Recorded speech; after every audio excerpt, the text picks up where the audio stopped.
रावण की लंका चारों तरफ से भगवान श्री राम की सेना ने घेर लिया है।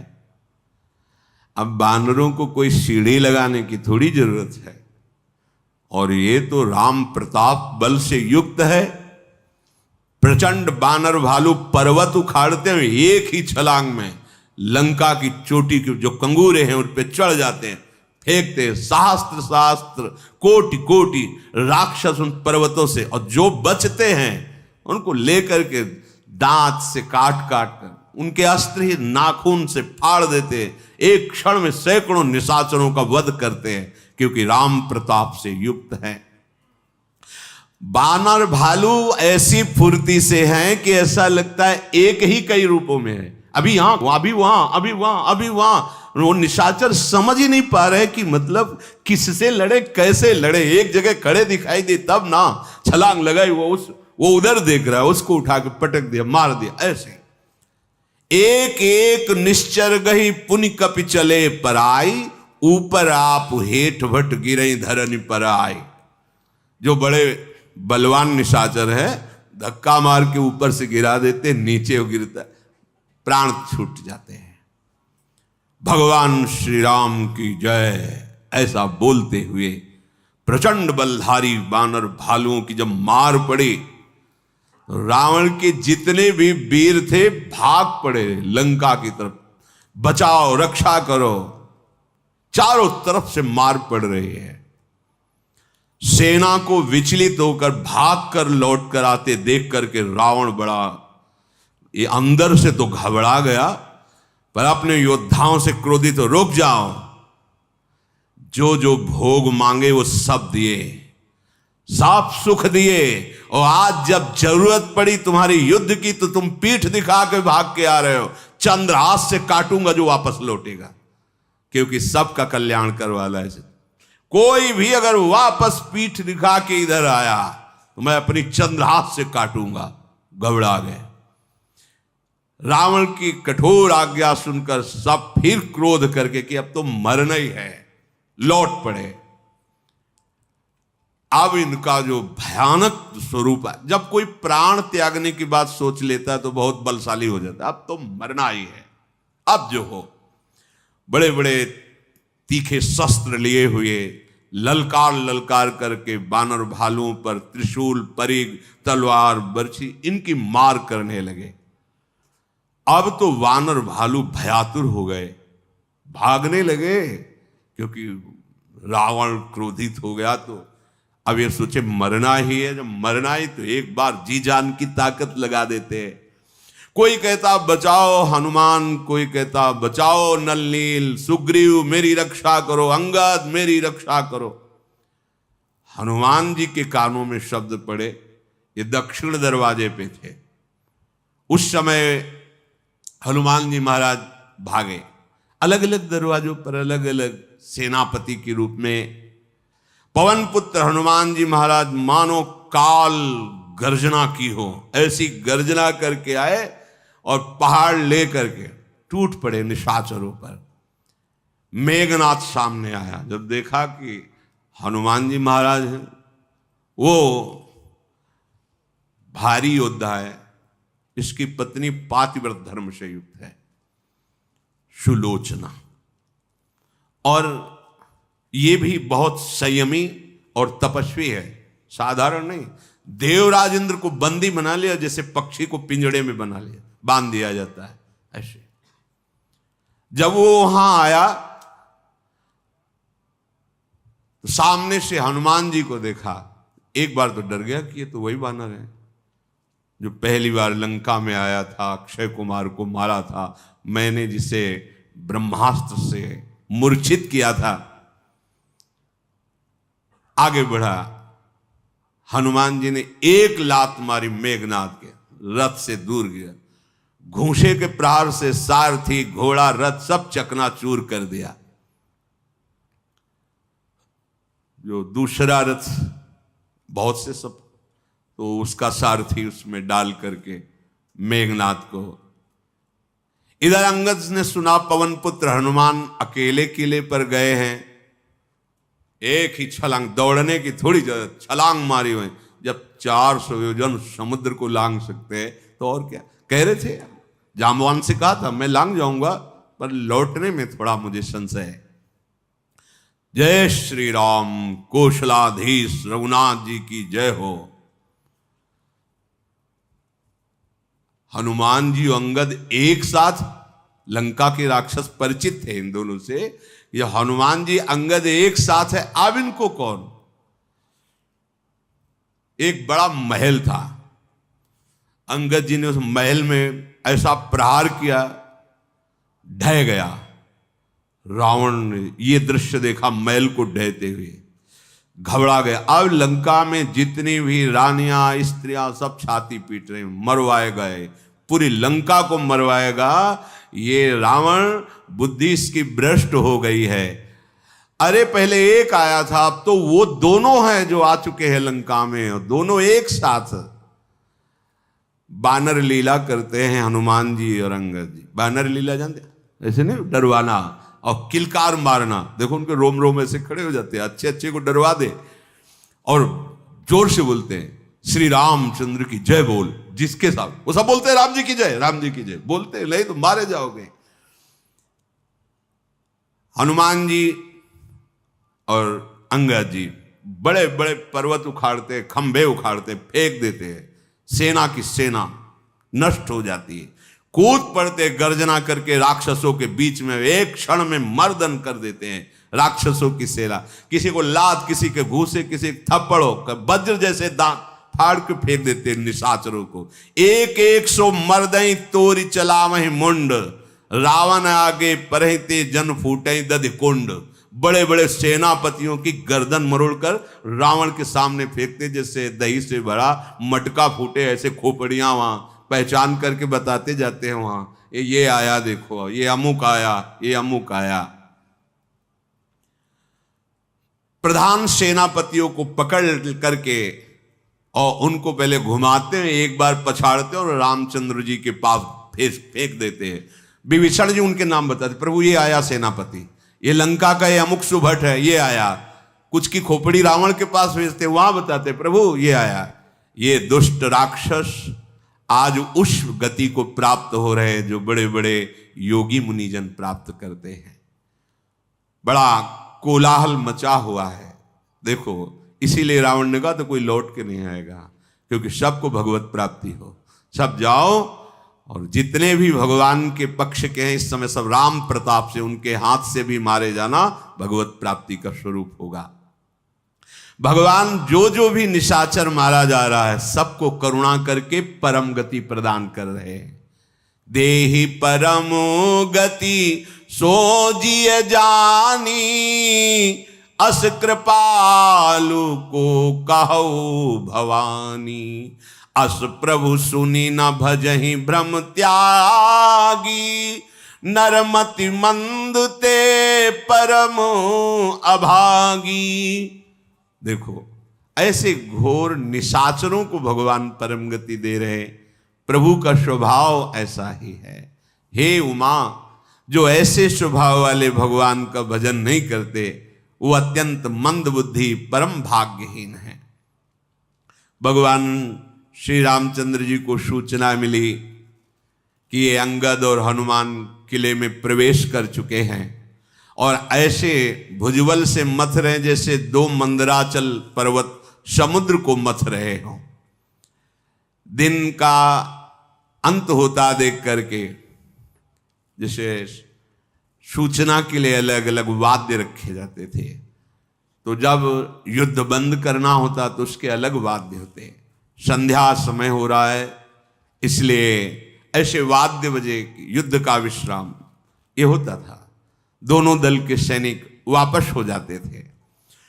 प्रभु के श्री चरण कमलों में मस्तक नवा करके हनुमान जी और अंगद जी आकर के श्रम रहित हुए। भगवान ने जितने भी शूरवीर थे बंदर भालू, उनको जो चोट लगती थी, जो थकावट होती, भगवान की दृष्टि पड़ते ही चोट ठीक हो जाती थी, घाव भर जाते थे और उनकी थकावट चली जाती थी।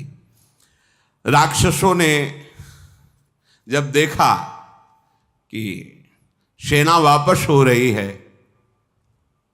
तो ये वापस जाने का नाटक करके फिर लौट पड़े और भिड़ गए जो वापस बानर भालू हो रहे थे। संध्या का समय भालू बानर पुनः पीठ दिखाने वाले तो है नहीं, विशाल काय अनेकों रंगों के बानर भालू लौट पड़े, क्रोध करके लड़ते हैं, खेल खेल में निशाचरों का वध करते हैं।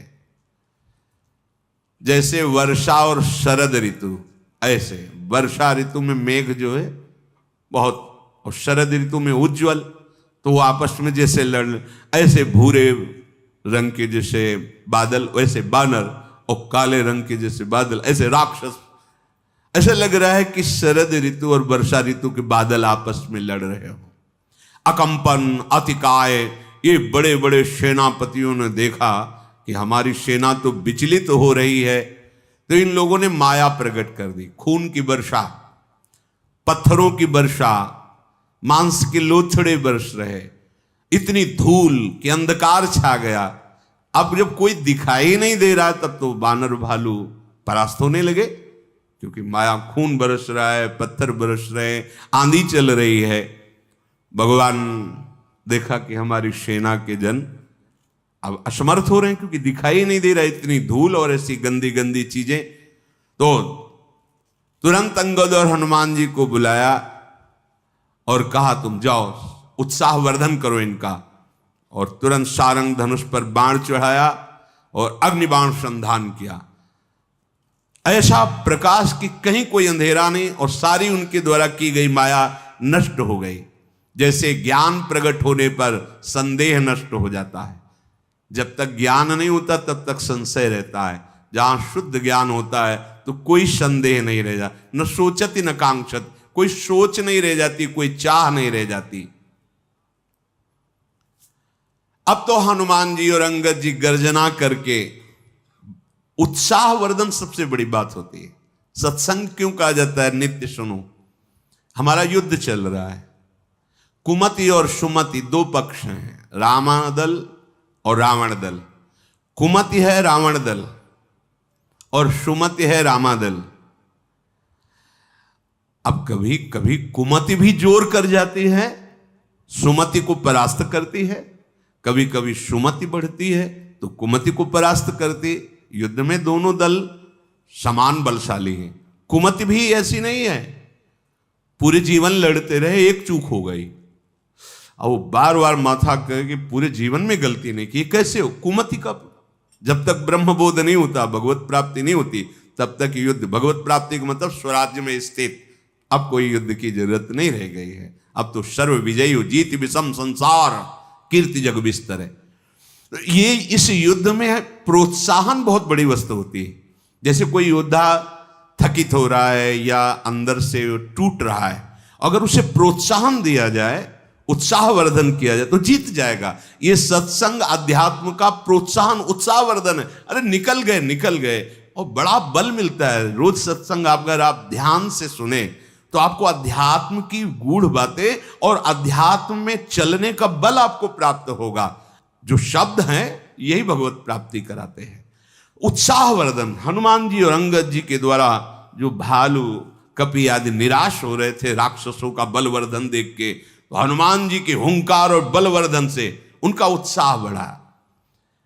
कर्ण के लिए यही शल्य से कहा था युधिष्ठिर जी ने कि मामा तुम्हें एक बात केवल करनी, दुर्योधन ने तुम्हें प्रसन्न कर लिया तो उनके पक्ष में हो गए, कोई हमें परेशानी नहीं, आपको सारथी बनाएगा, क्योंकि अर्जुन के सारथी प्रभु, तो उनके समान सारथित्व करने वाले आप ही हो। केवल आप केवल इतना करना, जब कर्ण बढ़ के बोलने लगे तो तुम केवल उसका उत्साहहीनता करना, उसके उत्साह को नीचे। अरे तुम अर्जुन के समान कहां हो सकते हो, बार बार ऐसा कहना, वो बलहीन हो जाएगा। कोई भी उसको बार बार उत्साहहीन किया जाए तो निराश हो जाएगा, और कोई भी निराश हो उसको उत्साहवर्धन किया जाए वो निकल जाएगा। कितने ऐसे विषयी जीव जो कभी नहीं, अगर उनका उत्साहवर्धन किया गया और उन्होंने स्वीकार किया तो खुद कहते हैं मैं ऐसा गलत करता था, मैंने छोड़ दिया, क्या हुआ, जादू थोड़ी हो गया। उत्साहवर्धन हुआ कि नहीं, मैं ऐसा कर सकता हूं, मैं इसे छोड़ सकता हूं, मैं भी भजन कर सकता हूं, मैं भी अच्छे गुणों को धारण कर बात बन गई, उत्साहवर्धन। अब जो वानर भालू निराश हो रहे थे, उनका उत्साहवर्धन हुआ। शत्रु दल को विचलित करके हनुमान जी के और अंगद जी के साथ अब वानर सेना जय जयकार कर रही है। कुशलापत श्री राम जी की जय। भगवान अपनी दृष्टि से अपनी सेना को पुष्ट कर रहे हैं। ध्यान देना, हमारी मति जो कुमति पर विजय प्राप्त कर रही, इस पर हमारे प्रियालाल की दृष्टि है। इसलिए अगर उनकी दृष्टि न हो तो ये जो घायल करते हैं ना, पूरा जीवन इन्हीं के घाव उसमें निकल जाए। ये जो काम क्रोध आदि घायल करते हैं, बड़ी भारी मार होती इनकी। इनकी मार बाहर नहीं होती कि काला चोट लग गया, ऐसा नहीं। यहाँ काला करते हैं हृदय में, ऐसी मार मारते हैं कि बस वही जानता है जो चलता है इस मार्ग में। जो फिसले हुए हैं उनको क्या पता, जो चलता है सहना बहुत कठिन होता है। जब कोई गाली दे, अपमान करे, आप चुपचाप सह जाओ तो देखो हृदय में कैसे, जब काम वेदना जागृत हो रही, आप कोई क्रिया ना करके एकांत होकर राधा राधा, तब आप देखो कैसा लगता है आपको। जब मोह सताता है पारिवारिक जनों से, फिर देखो आप उसको उसमें सम्मिलित ना होकर, जब द्वेष, जब ईर्ष्या, जब अहंकार, ये सब चोट पे चोट, तभी तो सारा संसार नमन करता है इन संतों को, भक्तों को, कि धन्य जाम फिसल गए, वहां तुम आगे निकल गए। रावण ने जब ये सुना कि आधी सेना मारी गई, और अब तो हाहाकार मच रहा है, अब तो कोई उपाय नहीं दिखाई दे रहा है, वानर भालू विजय को प्राप्त होते चले जा रहे हैं। उसने जो रात्रि हुई बैठक बैठा ली। हाँ, क्या किया जाए अब? तो वहां के जो प्रधान थे उन्होंने कहा, महाराज जितने आप बड़े बड़े बलवान सेनापति, सुभट सेना, सब मारी गई। अगर हम कह सकते हैं तो इतना कह सकते हैं कि अब आधी लगभग बची है सेना। माल्यवंत जी खड़े हुए और कहा, देखो अब भी मान जाओ। ये रावण के नाना हैं माल्यवंत, और मंत्री भी हैं। उन्होंने कहा, मैं आपके लिए बहुत मंगलमयी सीख दे रहा हूं। जब ते तुम सीता हरियाणी, असुगुन होई न जाहि बखानी। वेद पुराण जासु जसु गायो, राम विमुख काहू न सुख पायो। मेरी बात मान ले रावण, जब से तुमने सीता का हरण किया तब से सर्वनाश प्रारंभ हो गया है। वेद पुराण जिनका यश गाते, उन भगवान श्री हरि से वैर करके, विमुख होकर कोई भला सुख प्राप्त कर सकता है? अरे जिन्होंने वाराह रूप धारण करके हिरणाक्ष को मारा, भयंकर नरसिंह रूप लेकर हिरण्यकश्यप को मारा, वही भगवान हैं। तुम इनसे पार पा सकते हो? अरे साक्षात काल के भी महाकाल है। दुष्टों के समूह को भस्म करने के लिए इन्हें किन्हीं बानर भालू की जरूरत नहीं है। ये तो लीला कर रहे हैं। भगवान शिव और ब्रह्मा जी भी जिनके चरणों की सेवा करते हैं, उनसे वैर कैसा रावण? वैर छोड़ दे, मेरी बात मान ले, श्री सियाजू को सादर वापस कर दे। कृपा निधान श्री राम परम स्नेही है, अब भी तुम्हें क्षमा कर देंगे। रावण भयंकर क्रोधित हो गया और उसने कहा, इस अभागे का मुंह काला करके मेरे सामने से निकाल दो। यदि बूढ़ा ना होता, मेरा नाना ना होता, तो अभी इसको मार देते। निकालो इसको हमारे सामने से। रावण की बात सुनकर के माल्यवान ने कहा, अब समझ में आ गया कि अब कृपा निधान भगवान तेरी लीला समाप्त करना चाहते हैं, इसीलिए मेरी सच्ची सीख तुझे अच्छी नहीं समझ में आ रही। जब बुरी दशा नहीं होती है तो चाहे जितना समझाओ उसकी समझ में नहीं आएगा। रावण गाली देता हुआ भगाया माल्यवान को। मृगनाद ने कहा कि आप चिंता न करें, आपकी सारी सेना, सारे सुभट एक तरफ, मैं अकेला। आपकी आधी सेना मारी गई, कुछ नहीं। सुबह होने दीजिए, मैं जो कुछ कहना चाहता हूं उससे बहुत कुछ करके दिखाऊंगा, बस आप निश्चिंत हो जाइए।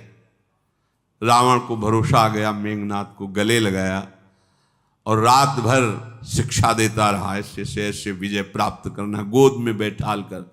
ये ही सवेरा हुआ, बानर भालुओं की हुंकार सुनाई दी चारों तरफ से। बानरों ने क्रोध करके किलकारियां मारी, नगर में कोलाहल मच गया। राक्षस लोग अस्त्र शस्त्र लेकर दौड़े और किले पर चढ़ गए। पर्वतों के करोड़ों शिखरों को लेकर, क्योंकि अनंत बंदर भालू हैं, ऐसे फेंक रहे लंका के ऊपर जैसे गोले फेंके जाते हैं, मानो वज्रपात हुआ हो। बड़े बड़े प्रलयकालीन जैसे राक्षस ऐसों को मार मार करके बानर भालू गिरा रहे। मेघनाद ने फिर देखा कि फिर वही विनाशकारी लीला इन बानरों की।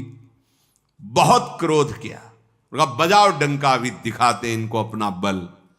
मेघनाद ने ललकारा कि इन बानर और भालुओं को भेजकर तुम कहां छुपे हो? अरे वो तपस्वी कहां हैं? राम लखन और वो अपने को बड़े वीर कहने वाले सुग्रीव, द्विविद, नल, नील, ये सब कहां हैं? इन छोटे मोटे बानरों से मैं युद्ध नहीं करना चाहता।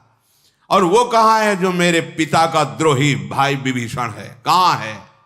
ललकारा, मैं विभीषण को, इस दुष्ट को अपने हाथ से काटूंगा।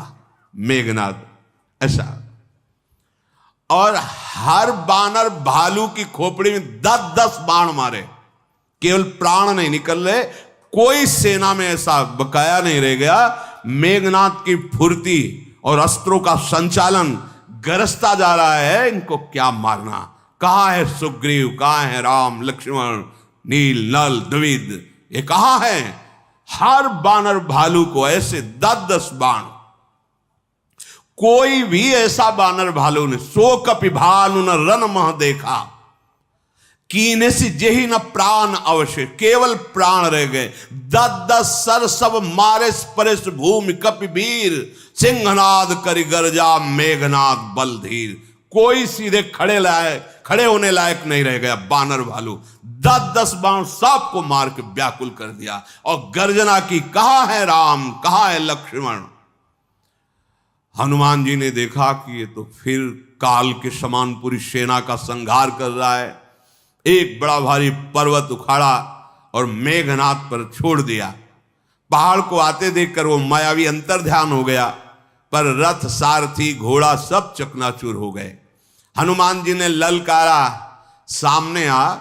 मायावी तो छुप छुप कर युद्ध करता है, मेरे सामने आ। वो अंतर्ध्यान होकर राम जी के पास पहुंचा जहां भगवान विराजमान थे और बड़ा ही कटु वचनों का प्रयोग किया। अस्त्र शस्त्र भगवान पर छोड़ रहे, भगवान खिलवाड़ में ही सारे अस्त्र शस्त्र काट देते हैं। वो सारे अस्त्र शस्त्र दिव्यास्त्रों का प्रयोग किया, भगवान केवल निवारण करते हैं अस्त्र शस्त्रों का। लज्जित हो गया, अब कोई अस्त्र शस्त्र ही नहीं बचा, तो वहां से माया प्रकट करने लगा अंतर्ध्यान होकर के। जैसे कोई ऐसा उपाय कर रहा है जैसे कोई छोटा सा सांप का बच्चा लेकर गरुड़ को डरा रहा हो, ऐसे मायापति को, जिनकी भ्रकुटी विलास सृष्टि ले हुई, राक्षसी माया से भयभीत करना चाहता है मेघनाद। जासु प्रबल माया बस, शिव बिरंच बड़ छोट, ताई दिखावे निश्चर निज माया मति खोट। वो आग के अंगार बरसाने लगा, कभी भयंकर जल की धाराएं बरसने लगी, कहीं पिशाच पिशाचनियां प्रकट होकर मारो मारो ऐसा चिल्ला रही है।